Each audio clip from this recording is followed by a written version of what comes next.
प्रिय विद्यार्थियों, मैं रुबेन सरन माथुर, सहायक आचार्य आर्थिक प्रशासन एवं वित्तीय प्रबंध, assistant professor economic administration and financial management, राजकीय शाकंभर स्नातकोत्तर महाविद्यालय सांबरलेक जयपुर, आपका आज के इस ई लेक्चर में स्वागत करता हूं। विद्यार्थियों, पिछले ई लेक्चर्स में हमने बीकॉम तृतीय वर्ष यानी बीकॉम थर्ड ईयर के अंतर्गत हमारे ईएफएम सब्जेक्ट के पेपर ग्रामीण विकास एवं सहकारिता, रूरल डेवलपमेंट एंड कॉर्पोरेशन के अंतर्गत हम पढ़ रहे थे सहकारिता के बारे में। और पिछले ही लेक्चर में हमने पढ़ा था कि सहकारी आंदोलन को, सहकारिता को क्या राज्य सहायता मिलनी चाहिए, डिजायरेबिलिटी ऑफ स्टेट हेल्प, और इसके पक्ष में जितने तर्क हैं वो हमने पिछले ई लेक्चर में देखे थे। आज के ई लेक्चर में विद्यार्थियों हम इसके विरोध में, इसके विपक्ष में जो तर्क हैं वो देखेंगे। हम इस पर विचार कर रहे हैं कि क्या सहकारिता को, सहकारी आंदोलन को राज्य सहायता यानी सरकार की सहायता प्राप्त होनी चाहिए, क्या इसकी आवश्यकता है। तो आज के ई लेक्चर में विद्यार्थियों हम इसके विपक्ष में तर्क देखेंगे। और पहला जो इसके विपक्ष में तर्क है, जो बहुत महत्वपूर्ण है, वो है कि ऐच्छिक स्वरूप की समाप्ति। तो विद्यार्थियों, पहला यहां पे तर्क जो इसके विपक्ष में है वो है ऐच्छिक स्वरूप की समाप्ति।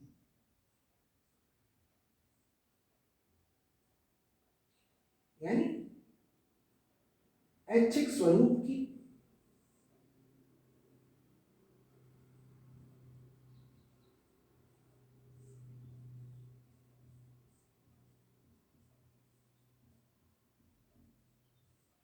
समाप्ति, यानी एंड ऑफ वॉलेंट्री, अंग्रेजी में अगर हम कहें तो एंड ऑफ वॉलेंट्री नेचर।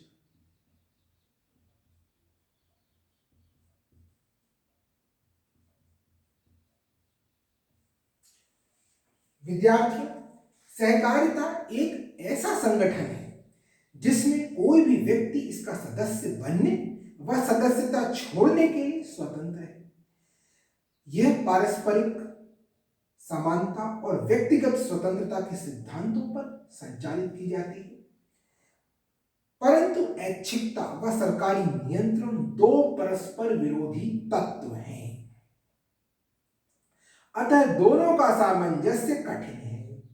यदि सहकारिता पर सरकारी नियंत्रण होता रहेगा तो इसका ऐच्छिक स्वरूप समाप्त होता जाएगा। यानी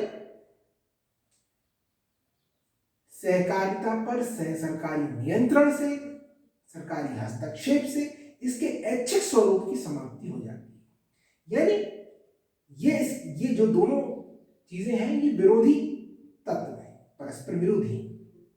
एक तरफ हम ये कह रहे हैं कि सहकारिता एक ऐच्छिक, सहकारिता का स्वरूप एक का ऐच्छिक स्वरूप है, दूसरी तरफ हम सरकारी नियंत्रण, सरकारी सहायता की बात करते हैं। तो दोनों परस्पर विरोधी तत्व हमें लगते हैं।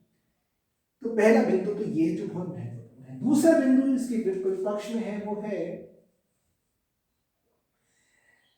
जनतांत्रिक प्रबंध की समाप्ति।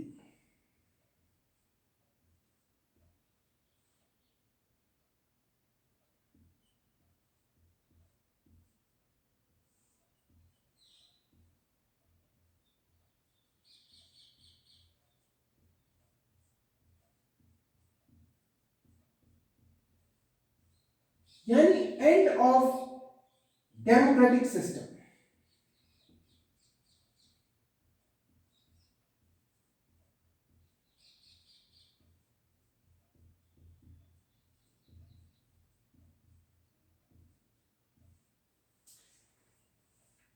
तो विद्यार्थी, दूसरा बिंदु है जनतंत्रीय प्रबंध की समाप्ति, एंड ऑफ डेमोक्रेटिक सिस्टम। सहकारी आंदोलन का प्रबंध सदस्यों द्वारा चुने गए प्रतिनिधियों द्वारा किया जाता है, लेकिन सरकारी सहायता के कारण सरकारी हस्तक्षेप इस सीमा तक बढ़ गया है कि प्रत्येक काम के लिए सरकारी आज्ञा आवश्यक हो गई। इस प्रकार सरकारी हस्तक्षेप सहकारिता के प्रजातांत्रिक ढांचे ठेस पहुंचाता है। अतः सरकारी हस्तक्षेप नहीं होना चाहिए। अब आप देखिए कि जब सहकारिता का प्रबंधन जनतांत्रिक ढंग से होता है तब,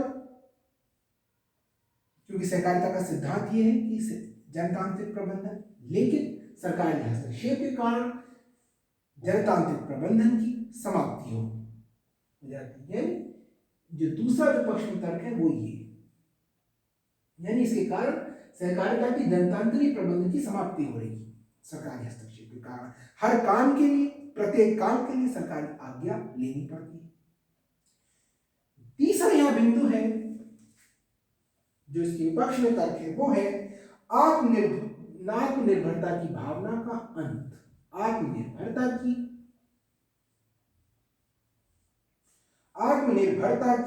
भावना का अंत।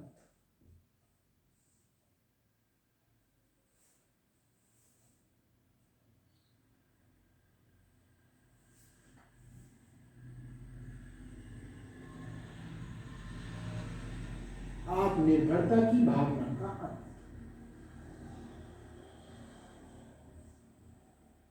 यानी एंड ऑफ सेल्फ सफिशिएंसी।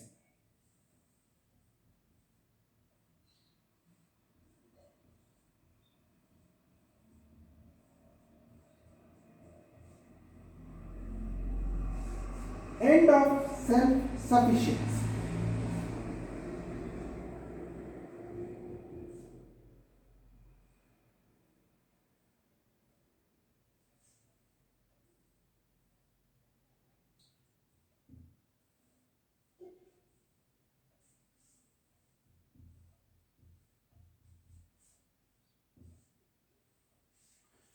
विद्यार्थियों, आत्मनिर्भरता की भावना का यानी एंड ऑफ सेल्फ सफिशिएंसी। सरकारी सहयोग के बिना सहकारी आंदोलन विकास नहीं कर सकता। यह कथन काफी हद तक सही है, लेकिन यह कहना भी उतना ही सही है कि सहकारी सहयोग ने इसे पंगु बना दिया है। और आज यह स्थिति, यदि इस आंदोलन को इसके ही भरोसे छोड़ दिया जाए तथा वित्तीय व आर्थिक सहायता बंद कर दी जाए तो यह आंदोलन एक कदम भी नहीं आगे बढ़ सकता। ऐसी स्थिति हो गई है। इस प्रकार सहकारी समितियों में आत्मनिर्भरता की भावना समाप्त हो गई। आत्मनिर्भरता की भावना समाप्त हो गई। अतः यह आंदोलन हर काम के लिए सरकार का मोहताज हो गया है। यानी जो सहकारिता में आत्मनिर्भरता की भावना को समाप्ति हो गई सरकारी सहयोग से। सरकारी सहयोग ने इसे पंगु बना दिया है। यानी ये आत्मनिर्भरता की भावना की समाप्ति। तीसरा बिंदु है इसके विपक्ष। यानी पहला बिंदु था विद्यार्थियों ऐच्छिक स्वरूप की समाप्ति, दूसरा जनतांत्रिक प्रबंध की समाप्ति, तीसरा आत्मनिर्भरता की भावना की का अंत।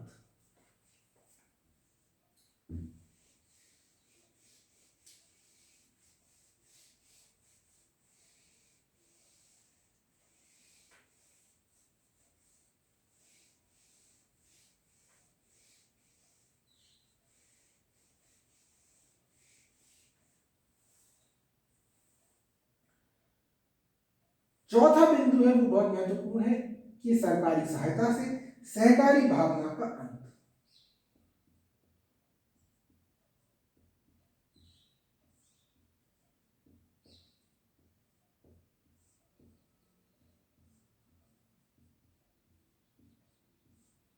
यानी एंड ऑफ कोऑपरेटिव स्पिरिट।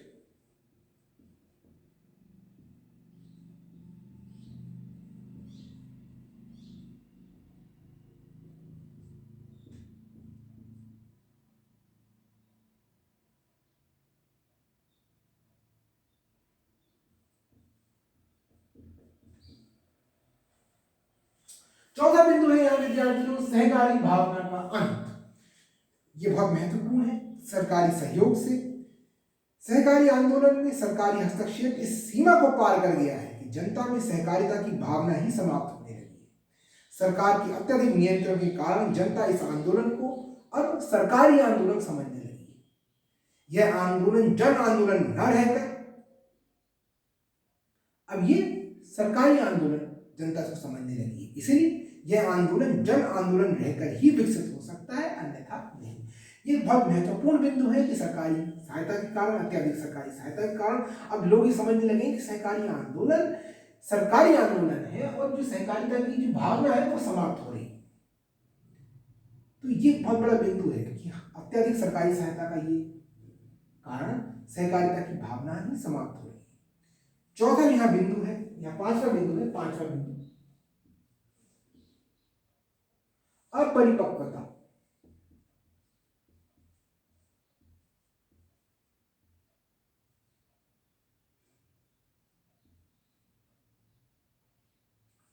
अपरिपक्वता यानी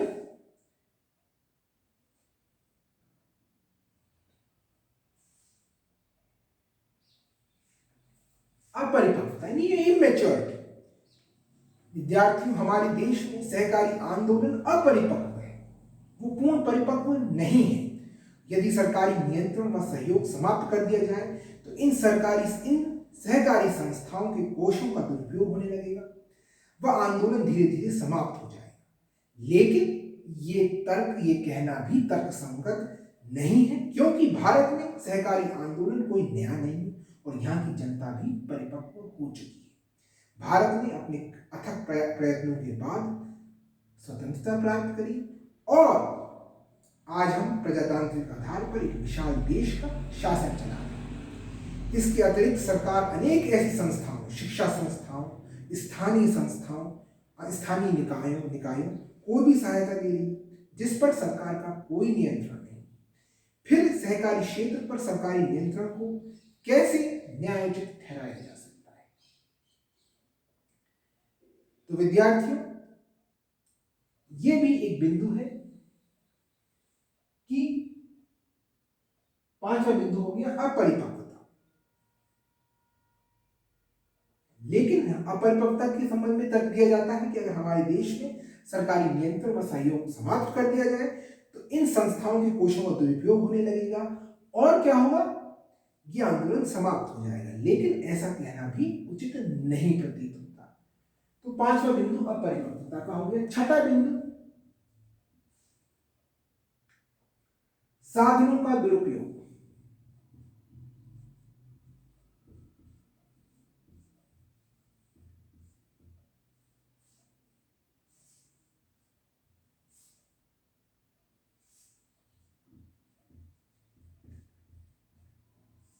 यानी मिसयूज ऑफ रिसोर्सेस।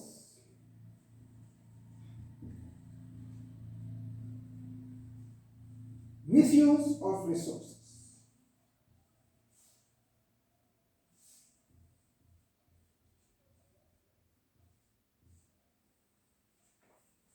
विद्यार्थियों, सरकार साधनों के दुरुपयोग को रोकने के लिए इन समितियों पर नियंत्रण रखती है। समितियों के कुछ प्रभावशाली व्यक्ति सरकारी अधिकारियों से तालमेल बिठाकर साधनों का दुरुपयोग करते हैं। हमारे देश में अनेक ऐसी समितियां हैं जो केवल नाम मात्र के लिए ही पंजीकृत हैं तथा जिनके सदस्य अवास्तविक हैं, सदस्य भी जिनके अवास्तविक हैं। ये सिर्फ सरकार से धन प्राप्त करने के उद्देश्य से चल रही हैं। ऐसी समितियां हमारे देश में भी हैं, ऐसी सहकारी समितियां भी। इस प्रकार की समितियां सहकारी आंदोलन के विकास में बाधक हैं। इन समितियों में राजनीतिक हस्तक्षेप भी बहुत अधिक देखने में आया है। सत्ताधारी पार्टी के सदस्य इन समितियों का संचालन अपने हित में करते हैं। तो ऐसी समितियां भी हैं और ऐसी समितियों, तो ये भी एक कारण हो गया, एक बिंदु हो गया सरकारी सहयोग के विपक्ष।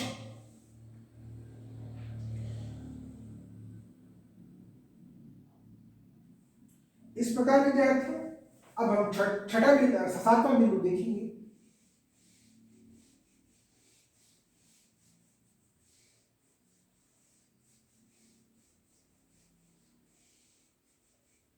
तो यहां पर आज हम सहकारी आंदोलन को सरकारी सहायता मिलनी चाहिए या नहीं, सहकार राज्य का हस्तक्षेप होना चाहिए या नहीं, इसके विपक्ष में क्या तर्क है, इनका अध्ययन कर रहे हैं। सातवां तर्क है प्रभावी नियंत्रण में कठिनाई।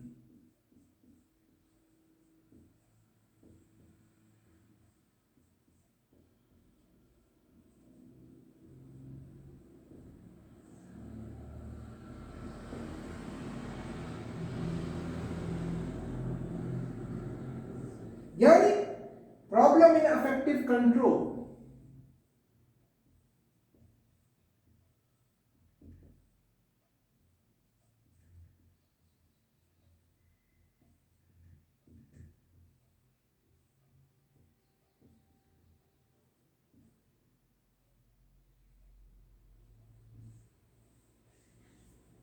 सरकार द्वारा सहकारी समितियों पर प्रभावी नियंत्रण रखना व्यवहारिक दृष्टि से भी संभव नहीं प्रतीत होता। हमारे देश में सहकारी आंदोलन गांवों से लेकर शहरों तक दूर दूर फैल गया है, इसलिए सहकारिता का क्षेत्र पहले से अब कहीं अधिक विस्तृत हो गया है और ऐसे में राज्य का इन पर प्रभावी नियंत्रण कठिन हो गया है। अब सरकारी नियंत्रण भी बहुत कठिन हो गया है, इन पर नियंत्रण रखना बहुत कठिन हो गया है क्योंकि सहकारिता का क्षेत्र अब बहुत विस्तृत हो गया है।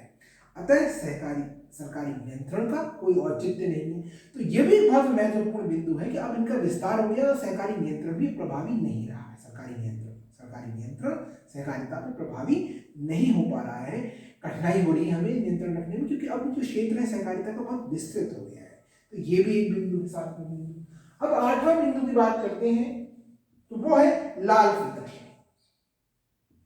लाल फीताशाही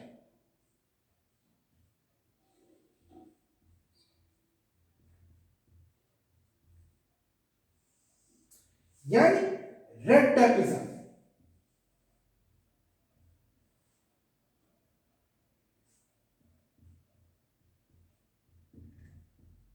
अंग्रेजी में रेड टेपिज्म।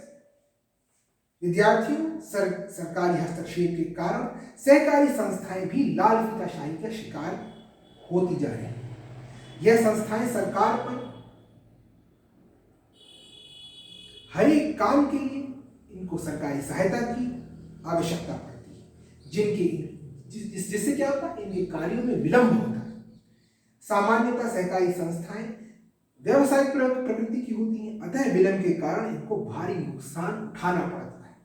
इन समितियों के अधिकारी सदस्यों के हितों की तरफ ध्यान नहीं देते, जिससे सदस्यों में रोष व्याप्त होता जा रहा है। क्योंकि इनके अधिकारी सदस्यों के हितों के प्रति ध्यान नहीं देते तो इससे सदस्यों में रोष उत्पन्न हो रहा है। तो लाल फीताशाही, हर कार्य में विलंब हो रहा है। नवा बिंदु है यहाँ पे जो इसकी विपक्ष में तर्क है वो है आंदोलन की स्वतंत्रता समाप्त। आंदोलन की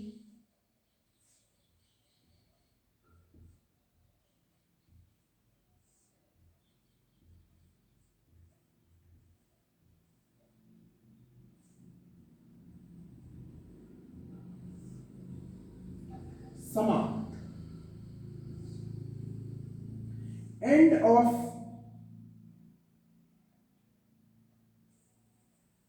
यानी आंदोलन की स्वतंत्रता समाप्त हो रही है। विद्यार्थी सहकारी समितियों की प्रबंध कार्यकारिणी में सरकारी अधिकारी ही मनोनीत किए जा रहे हैं। इन अधिकारियों के परामर्श के बिना कोई भी निर्णय नहीं लिया जाता है। बहुत महत्वपूर्ण बिंदु है इसके पक्ष में सरकार राज्य हस्तक्षेप की, राज्य सहायता की कि सहकारी समितियों की जो प्रबंध कारिणी है उनमें सरकारी अधिकारी ही मनोनीत किए जा रहे हैं। इन अधिकारियों के परामर्श के बिना कोई भी निर्णय नहीं लिया जाता है। इस प्रकार यह आंदोलन जन आंदोलन ना होकर राज्य आंदोलन बन गया है। इससे आंदोलन की स्वतंत्रता तो समाप्त हो ही गई है, साथ ही अनेक प्रभावशाली व सत्ताधारी व्यक्ति सरकारी अधिकारियों की सहायता से अपने स्वार्थों की पूर्ति करते हैं और सहकारी समितियों का शोषण कर रहे हैं। यानी बहुत महत्वपूर्ण बिंदु है कि ये इससे आंदोलन की स्वतंत्रता अब समाप्त हो गई है। लाल फीताशाही का भी बिंदु हमने देखा। 10वां यह बिंदु है जो इसके विरोध में है, विपक्ष में है, वो है प्रशासनिक विकेंद्रीकरण।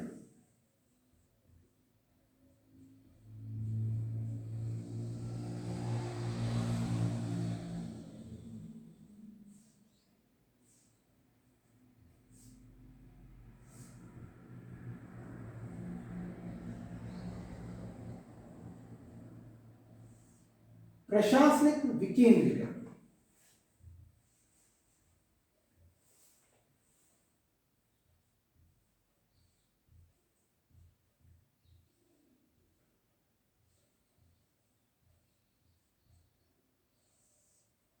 यानी एडमिनिस्ट्रेटिव डिसेंट्रलाइजेशन।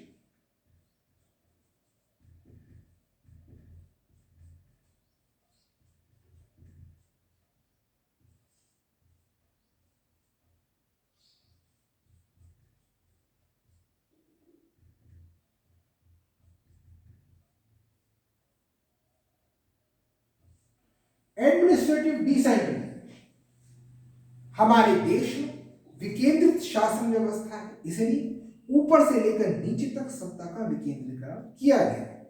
अगर सहकारी समितियों पर सरकार का नियंत्रण कायम रहता है तो विकेंद्रीकरण का उद्देश्य ही समाप्त हो जाएगा। अतः इस उद्देश्य को कायम रखने के लिए सहकारी संस्थाओं पर सरकार का नियंत्रण कम से कम होना चाहिए, जहां अति आवश्यक हो वहां ही रहना चाहिए, अन्यथा विकेंद्रीकरण का उद्देश्य समाप्त हो जाए।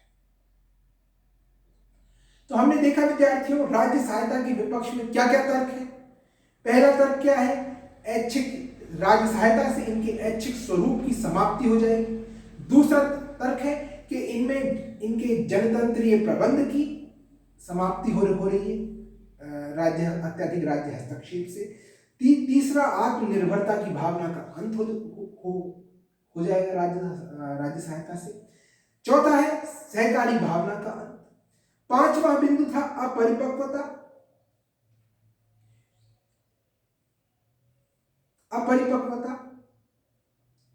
छठा बिंदु है यहां पे साधनों का दुरुपयोग। सातवां बिंदु है प्रभावी नियंत्रण में अब कठिनाई हो रही है। आठवां बिंदु है लाल फीताशाही। नवां बिंदु है आंदोलन की स्वतंत्रता समाप्त होना। और 10वां बिंदु है प्रशासनिक विकेंद्रीकरण। यानी अगर हम इसके विपक्ष में तर्क देखें तो इसके विपक्ष में तर्क हुए, पहला ऐच्छिक स्वरूप की समाप्ति, दूसरा जनतंत्रीय प्रबंध की समाप्ति, तीसरा आत्मनिर्भरता की भावना का अंत, चौथा सहकारी भावना का अंत, पांचवा अपरिपक्वता, छठा साधनों का दुरुपयोग, सातवां प्रभावी नियंत्रण में कठिनाई, आठवां लाल फीताशाही, नवां आंदोलन की स्वतंत्रता समाप्त होना, 10वां प्रशासनिक विकेंद्रीकरण। निष्कर्ष स्वरूप में हम विद्यार्थियों कह सकते हैं कि हमने दोनों पक्षों का पृथक पृथक अध्ययन करने के बाद हम ये कह सकते हैं कि सहकारी आंदोलन को सजीव एवं जनप्रिय आंदोलन बनाने के लिए इसका प्रजातांत्रिक प्रबंध एवं संगठन होना चाहिए। सहकारी आंदोलन को सरकारी हस्तक्षेप से मुक्त करने के लिए एक सक्रिय व प्रभावपूर्ण नीति अपनानी चाहिए। सरकारी सहायता को दीर्घकाल तक किसी भी प्रकार से उचित नहीं ठहराया जा सकता। सहकारी योजना समिति कोऑपरेटिव प्लानिंग कमेटी के अनुसार उन्होंने कहा कि जैसा कि सहकारी आंदोलन जनता का और जनता के लिए है, इसका संचालन भी अधिक से अधिक इसका जो संचालन है वो भी अधिकाधिक जनता द्वारा किया जाना चाहिए। यानी सहकारी योजना समिति कोऑपरेटिव प्लानिंग कमेटी ने इस बारे में कहा है कि जैसा कि सहकारी आंदोलन जनता का और जनता के लिए है और इसका संचालन भी अधिकाधिक जनता द्वारा किया जाना चाहिए, यह इतना आवश्यक है कि सरकार द्वारा आंदोलन को प्रेरित करने का अभिप्राय केवल सहायता प्रदान करना, निर्देशन करना और कर्मचारियों को प्रशिक्षित करना है, आंदोलन के ऊपर स्थायी नियंत्रण स्थापित करना नहीं। वास्तव में सरकार ने सहकारी आंदोलन के प्रति सहयोग के स्थान पर उदासीनता की नीति अपनाई। अखिल भारतीय ग्रामीण साख सर्वेक्षण समिति ने इस संबंध में कहा है विद्यार्थियों कि भारत में सहकारिता निर्बलों का संगठन है और इसे शक्तिशाली साहूकारों, व्यापारियों और स्थानीय निकायों से प्रतियोगिता अथवा विरोध का सामना करना पड़ा है। अब तक सहकारी आंदोलन को राज्य का सहयोग यदा कदा चलन स्वरूप हाथ मिलाने के रूप में मिला है, हाथ में हाथ मिलाकर चलने के रूप में नहीं। यानी उन्होंने कहा कि अब तक सहकारी आंदोलन को राज्य का सहयोग यदा कदा चलन स्वरूप हाथ मिलाने के रूप में मिला है, हाथ से हाथ मिलाकर चलने के रूप में नहीं। तो विद्यार्थियों, निष्कर्ष के रूप में हम ये कह सकते हैं कि सरकार को सहकारी आंदोलन के लिए पर्याप्त वित्तीय सहायता व आवश्यक दिशा निर्देश देना चाहिए, लेकिन इसके प्रबंध संचालन में हस्तक्षेप नहीं करना चाहिए। आज की लेक्चर में विद्यार्थियों हमने सहकारिता को राज्य सहायता मिलनी चाहिए या नहीं मिलनी चाहिए, सरकार की सहायता सहयोग मिलना चाहिए या नहीं मिलना चाहिए, इसके संबंध में चर्चा करी। आज की लेक्चर में इतना ही। आगे की लेक्चर्स में हम आगे का अध्ययन करेंगे। बहुत बहुत धन्यवाद।